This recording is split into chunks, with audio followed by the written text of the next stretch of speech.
Saudações! Hoje vamos falar sobre meninos e tigres.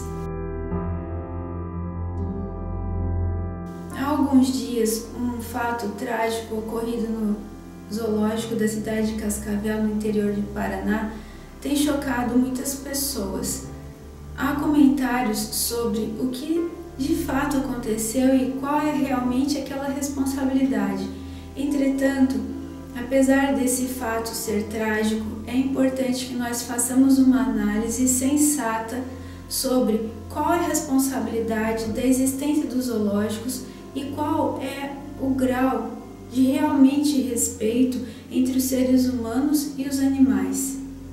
Nós precisamos entender que durante a história da humanidade sempre houve uma relação de domínio entre o ser humano e os animais. Onde há relação de domínio, inexiste respeito, ou seja, onde existe domínio, existe desrespeito. Essa relação de domínio do ser humano não ocorreu apenas em relação aos animais, mas entre seres humanos.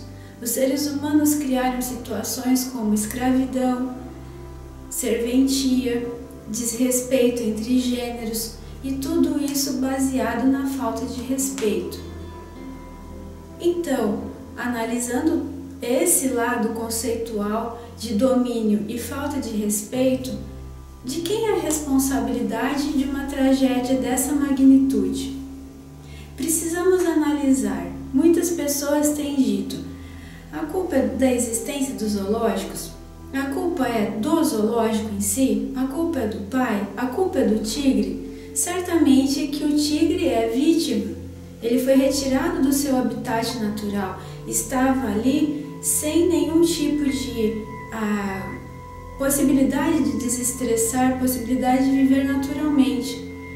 O que um zoológico ensina, na verdade? Ele reproduz esse ensinamento de desrespeito da relação de domínio. Por quê? Porque ele representa que os animais selvagens estão contidos, eles estão dominados pela inteligência do ser humano ou pela engenharia do ser humano, num ambiente completamente fora do seu natural. A responsabilidade, então, vai muito além do que o pai deveria ter feito ou não. Nós precisamos entender que a paternidade e a maternidade estão sempre sendo questionadas ultimamente.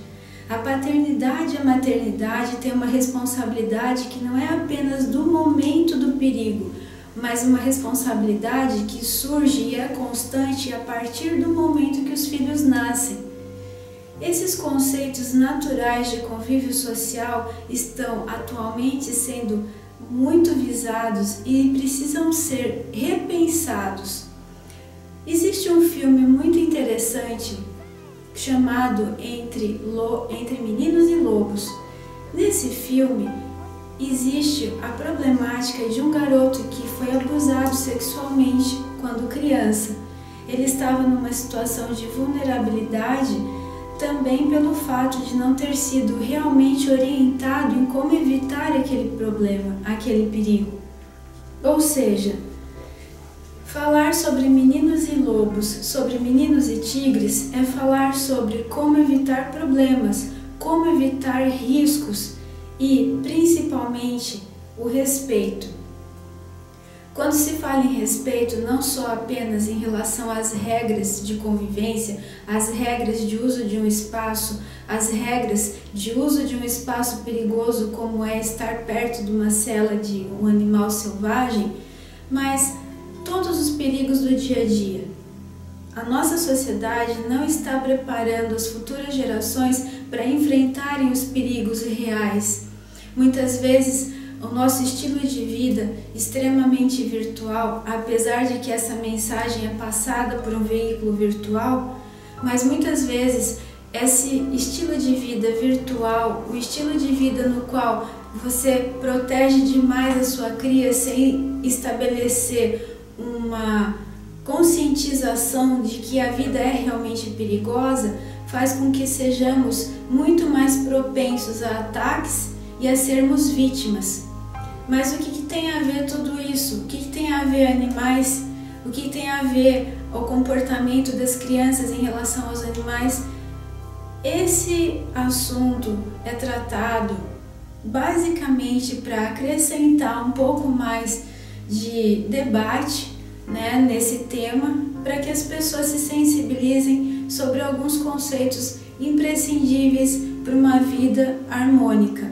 Respeito, não só do ser humano em relação ao outro ser humano, mas do ser humano em relação aos animais, do ser humano em relação às regras de sociedade. Saber como a vida é de verdade, nós precisamos despertar para respeitar a natureza da vida, para respeitar quais são verdadeiramente as nossas condições naturais enquanto seres humanos. E principalmente, ter respeito pela sua própria integridade. O respeito pela própria integridade, é um exercício que ocorre a partir de toda essa possibilidade de conhecimento da vida. Nós estamos perdendo muito da nossa natureza, mesmo sendo seres humanos, mesmo estando morando em cidades, nós estamos perdendo muito da nossa natureza e da relação amistosa que devemos ter. Estamos vivendo enjaulado e enjaulando. Então, o nosso estilo de vida em manter o desrespeito ao meio natural não tem graça nenhuma. Ele só traz mais chances de novas tragédias.